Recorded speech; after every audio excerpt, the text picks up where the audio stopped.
Bom, hoje a gente vai falar um pouquinho sobre o Triângulo de Pascal. Eu, o João, o Brito e o Léo. Cada um vai falar um pouquinho.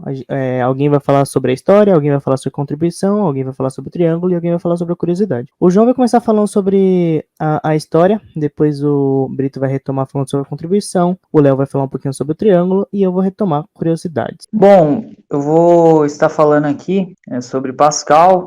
O nome dele seria Blaise Pascal, algo assim. Não sei se eu estou pronunciando correto, mas podemos chamar somente pelo sobrenome, que é Pascal. Então, Pascal ele foi um importante pesquisador, ele foi um importante matemático, físico, teólogo, filósofo francês. Nasceu em 1623, 19 de junho, em uma cidade francesa chamada Clermont. Aqui agora eu vou começar de um princípio que parece que aqui que começou, digamos assim, o núcleo do interesse dele pela matemática. Sua mãe morreu quando ele era bem novo e com isso seu pai, que era um professor de matemática, foi um importante tutor para o seu desenvolvimento, inclusive na área de exato, né? Foi um importante, digamos assim, foi um importante tutor no desenvolvimento dele, não só pessoal como intelectual na área de exato. Então, conforme ele vai crescendo, o Pascal ele demonstra um certo interesse ainda maior pelas áreas de matemática, física, filosofia, e foi na capital francesa que ele começa a se aprofundar nesses temas. Com isso, o Pascal ele começa a publicar várias obras nessas áreas, assim como eu disse, né, física, matemática e filosofia. Na área da matemática, ele começa, né, não são as opus magnum dele, eu creio que não seja, mas é o começo. Ele começa falando sobre uma obra que se chama Ensaio sobre Secções Cônicas, seria a obra matemática dele, né, o começo da obra dele, as primeiras. Tem a obra também que se chama Pensamentos, seria a obra dele filosófica. Tem a obra de física dele, que era o Tratado sobre o Equilíbrio dos Líquidos, e além de tudo isso, ele foi um inventor da primeira máquina mecânica de calcular, chamada de Pascaline. E uma coisa que eu achei interessante também, se a gente for ver, muitos livros foram escritos sem um começo, meio e fim. Como assim? Você veja, se você pegar um grande escritor, ele escreve um pedacinho conforme o que aparece na cabeça, e depois de, sei lá, 2 anos, ele escreve mais um outro pedacinho. Depois ele vê o que escreveu, de um pedacinho em pedacinho, e junto e forma um livro, né? Pascal, ele escrevia assim, ele tinha um monte daqueles tipos de agulha que tem em padarias, que você coloca na nota fiscal lá, ele tinha um monte daquelas em cima da mesa, então ele escrevia um pedacinho e colocava na agulha, depois escrevia mais um pedacinho, colocava de novo, e de vez em quando mudava as ordens, e depois de um tempo ele via que ele escrevia um livro. Porém, no caso de Pascal, né, ele infelizmente morreu antes de conseguir achar uma ordem definitiva. Se eu não me engano, ele morreu em 19 de agosto de 1662. Creio que foi essa data. Então, o próximo pode começar a falar. A contribuição que Pascal teve na matemática foi decisivamente criada em 2 ramos, que foi a geometria projetiva e a teoria das probabilidades. E Pascal também, ele aperfeiçoou o barômetro Torricelli, que hoje seria o triângulo de Pascal. E a contribuição na física, ele também deixou uma importante contribuição, que foi para o estudo sobre pressão e a mecânica dos fluidos. E por conta da sua contribuição, ele acabou sendo homenageado, porque ele fez uma contribuição tão importante que ele foi homenageado e seu nome foi atribuído na unidade de pressão, que foi a unidade de física. Então, o seu nome foi constituído como Lei de Pascal. Já na contribuição da filosofia, já no campo da filosofia, ele se destacou por causa que ele fazia uma apologia muito intensa e profunda em defesa do cristianismo, pelos seus viés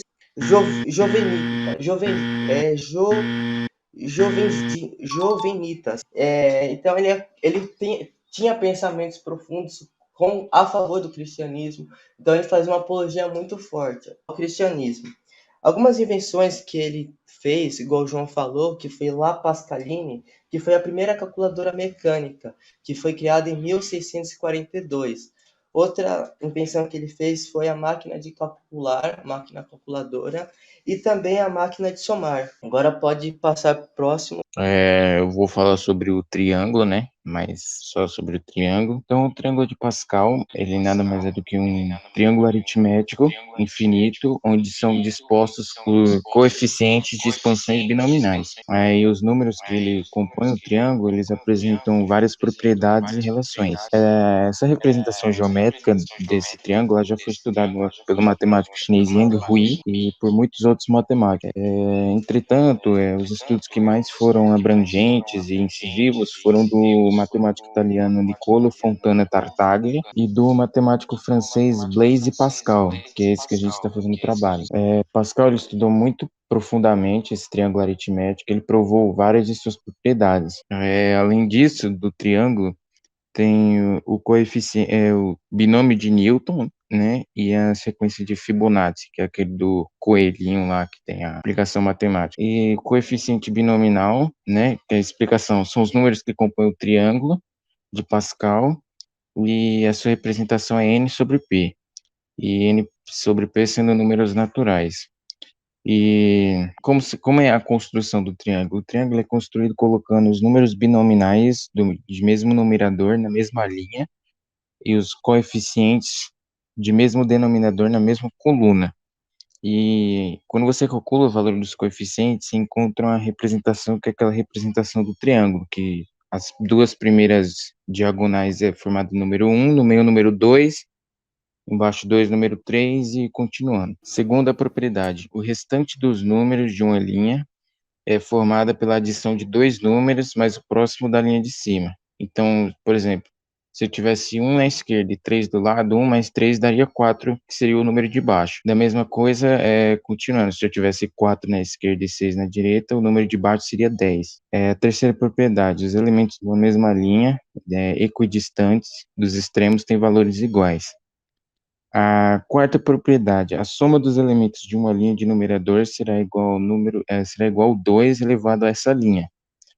E a última é o binômio de Newton, que é uma potência na forma de x mais y elevado a n, e sendo x e y números reais e n o número natural. Bom, e para finalizar, eu vou falar um pouquinho sobre curiosidades em relação a tudo isso, tanto o triângulo de Pascal quanto o Pascal. E muitas coisas que eu vou falar também teve relação com o que foi dito pelos demais, mas eu não vou falar de maneira tão abrangente. Quando a gente fala do triângulo de Pascal, a gente precisa se fazer uma pergunta: ele é realmente Pascal? Não! Mesmo ele sendo considerado como uma invenção do Pascal, anos antes, em diversas regiões do mundo, eles já haviam utilizado esse triângulo em várias das suas contas matemáticas e várias coisas. Como, por exemplo, os italianos, né? Vamos dar um exemplo. O Tartaglia, ele havia já utilizado esse triângulo bem anos antes. Por exemplo, na Índia, foi utilizado 2.000 anos antes. Na China, 1.700 anos antes. No Islão, 500 anos antes. Na Europa, 100 anos antes. Ou seja, bem antes de Pascal utilizar e fazer revolução com esse triângulo, ele já tinha usado esse triângulo bem antes. Então, é isso. Agora, a diferença de nomes. Quando a gente fala se ele é realmente Pascal e a resposta é não, a gente precisa entender que em diversas regiões eles vão tratar o nome de diferentes maneiras. Por exemplo, para os franceses, como é o caso do Pascal, ele vai chamar de triângulo de Pascal. Agora, os chineses vão chamar de triângulo de Yang Yui. Os italianos de triângulo de Tartaglia, que foi quem eu falei agora há pouco. E vai ter outros nomes que não sei se é da mesma região, eu não cheguei a entender muito bem. Mas tem o triângulo de Tartaglia-Pascal, que eu acho que é a relação dos dois, ou pode ser chamado de triângulo aritmético ou triângulo combinatório. E quando eu falo ali de inovações, a gente tem que entender inovações e descobertas, que foi uma coisa que foi dito tanto pelo Brito e foi retomado pelo João. Então, a gente precisa entender algumas coisas que ele fez, que eu não vou dizer muito bem, porque o pessoal já disse aí, eu vou só citar, então. Temos o Teorema de Pascal, que ele diz que quando você liga 6 pontos em uma projeção, ele vai se tornar um hexágono, ou vai criar um hexágono.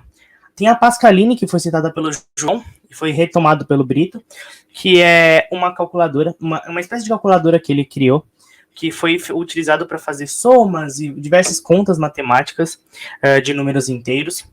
Tem a teoria da probabilidade, que é um assunto que a gente está aprendendo nesse exato momento nas aulas de matemática, e é bem interessante citar, que é utilizada para solucionar a divisão de valores, tanto divisão de valores entre pessoas, vamos dar um exemplo, um dado, vamos dar um exemplo para o ímpar, todas essas paradas é utilizado a teoria de probabilidade. E tem também a pressão atmosférica, que foi citado pelo Brito, que ele fez experimentos que conseguiram calcular a pressão atmosférica e até o nome dele foi dado o nome dele a isso que ele acabou de fazer. E tem a lei de Pascal, que quando dá um aumento, que diz que quando tem um aumento de pressão em qualquer ponto de um fluido, vai ter um aumento nos demais. E antes de finalizar, eu vou falar a frasezinha que eu coloquei, que a gente colocou nesse slide, que diz: o coração tem razões que a própria razão desconhece. E foi isso. Espero que vocês tenham gostado e falou!